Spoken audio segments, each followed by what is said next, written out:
بسم الله الرحمن الرحيم يا أهلاوية، أخباركم إيه؟ معاكم الناس الأحمد. مبروك كده فوز الأهلي النهاردة على سموحة. النهاردة كان ماتش كان مقبول من النادي الأهلي. الكرة الخير خطة كلها، بس مش عارف الخطة دي هتنفع معانا ولا لأ. ممكن نفعت معانا النهاردة، ولكن هل هتنفع معانا بعد كده ولا لأ؟ فلازم التجارب كذا مرة عشان نشوف الخطة دي تمشي مع الفريق ولا لأ.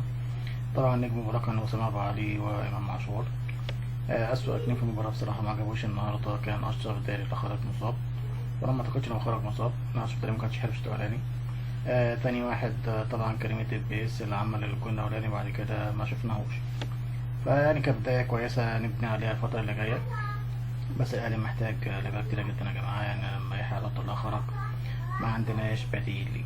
لكن مباراة كويسة، مباراة جيدة، أداء وكورة حلوة وهجمات كويسة. فألف مبروك للأهلاوية، وإن شاء الله نعمل فيديو على اليوتيوب بعد قريب. السلام عليكم ورحمة الله وبركاته.